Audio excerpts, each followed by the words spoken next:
Welcome once again to Musings by Danon. If you're new here, my name is Danon. I've been watching anime since 1985, and I'm currently reading over 600 manga or light novel series. As someone who has read a lot of manga and seen a lot of anime, as well as studied genre and story structure, I feel I have a pretty good grasp on which manga are worth your time, depending on your tastes. But before we get started, I'd like to quickly ask you to like and subscribe. It really does help the channel, and it's free. With that out of the way, let's get into the video. When I say magical school anime, you may think of Mashle, or Chivalry of a Failed Knight, or maybe even Welcome to Demon School Uruma-kun. All of these are shonen series, with Cavalry of a Failed Knight being an ecchi romance, while the other two are more classic shonen series. This summer, we're getting two new series, School for Heroes and Reign of the Seven Spellblades. Let's talk about each of them and then compare the two. You may be interested in both, or neither. The late, great David Eddings once said that there are four heroes: Lancelot, Percival, Gawain, and Galahad. Galahad is pure, Gawain is loyal, Lancelot is the heavyweight champion of the world, and Percival is dumb, at least at first. The advantage to having a dumb hero is that in explaining things to your hero, you also explain things to your audience. And you can do so in a much more natural way, through organic character conversations and hints over time, rather than info dumping. But what happens when you have a hero who fits all of these categories?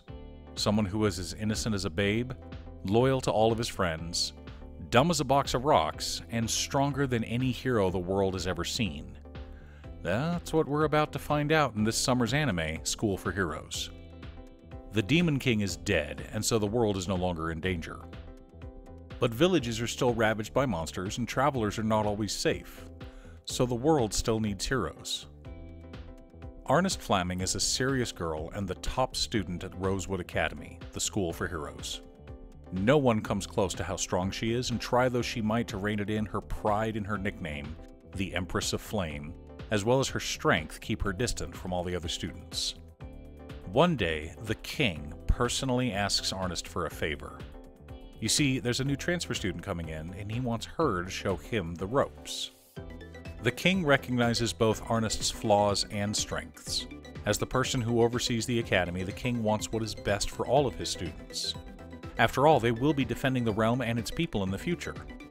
What Ernest doesn't know is that the new transfer student will test her to her limits. And I don't just mean fighting prowess. Blade is very excited to start his first day of school. There's all these new things around him, things he's never seen before. People, food stalls, clothes. Come to find out, Blade is the hero who has already killed the Demon Lord, and almost died in the process. His life is barely hanging on by a thread. But because he was so powerful to begin with, that thread is pretty strong. He just needs to stop doing stupid things like fighting at his full strength. Many years ago, the king discovered Blade in the forest. Blade is a feral child, and the king tamed him and used him as a weapon against the greatest foe of humanity, the Demon King. In reparations for his sin of using a child as a weapon, the king has invited Blade to his school, Rosewood Academy, in order to assuage his guilt and to try to give Blade as normal a life as possible. And so begins another fantasy school series.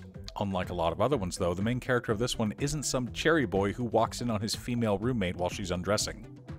Neither is he a Chad completely immune to her charms. No, rather, he's so innocent and childlike that the girls pretty much stop caring that he bathes with them. There is a purity about Blade, an innocence that cannot be corrupted, no matter how much some of his classmates attempt to. After all, the boys are jealous that he's able to bathe with the girls, so they try to sneak over as well. That doesn't work well for them. Meanwhile, some of the girls decide they want Blade as more than just a friend, but he's oblivious to their advances. So yes, this is an ecchi series. I know that bothers some people while others search them out. The fun part about this series is the complete lack of reaction from our main character. He doesn't care if the girls are naked. Remember, the entire concept of clothes is new to him. And when you don't have a history of clothing, why would you have any concept of modesty? At the same time, Blade seems to have no libido. He knows that boys and girls are different, but doesn't have a clue as to why. Nor does he care. He's just happy to be attending school and making friends. So yes, this show may be a little ecchi, but it's also wholesome and cute. It's about found family, redemption, and love. Not romantic love, of course. Blade isn't mature enough for romance. Reign of the Seven Spellblades, on the other hand, is a straight-up dark fantasy. The opening scene is a girl running from her life from 6 other people, escaping with the help of a friend, only to be killed by that supposed friend at the last minute. Next up, we have a beautiful and magical opening ceremony with magical beasts, talking flowers, and suitably awed students. Suddenly, the troll goes out of control and goes berserk. 6 new students jump into action and try to save the 7th from a rampaging troll and successfully work together to bring it down. The 7 of them wind up being friends and taking classes together. The dark part comes in when the schoolmaster lets all these bright new mages know that about 20% of them will not survive to graduate. Not that they'll drop out, they'll die. Magic is dangerous, and those who allow themselves to be controlled by its power rather than controlling it find themselves consumed by it. So, good luck and enjoy being a student. As you can see, this isn't a happy-go-lucky anime like School for Heroes. But both of them will be airing this summer. Which one will you watch? Which one sounds more like your cup of tea? Leave a comment below. Thanks for tuning in. Once again, a huge shout out to my editor Cute Stuff. I couldn't make these videos without her. If you'd like to hire her to edit your own videos, she can be reached at cutestuff.edits@gmail.com. Link is down below. If you're looking for ways to support the channel directly, you can head on over to patreon.com/Danon. There are several tiers to choose from. You can pick an anime or manga for me to do a video about, or you can join our monthly manga club. I also wanted to give a quick shout out to all of my patrons: Waffles, Jiraiya, Muffins, Marcus, Phoenix of Ice, Squishy, Brett, Roxy, Josh, Sean, OT, Richard, Pob Zombie, Mark, and Danny. You guys are awesome. I post anime or manga videos often, or you can click here to watch additional videos.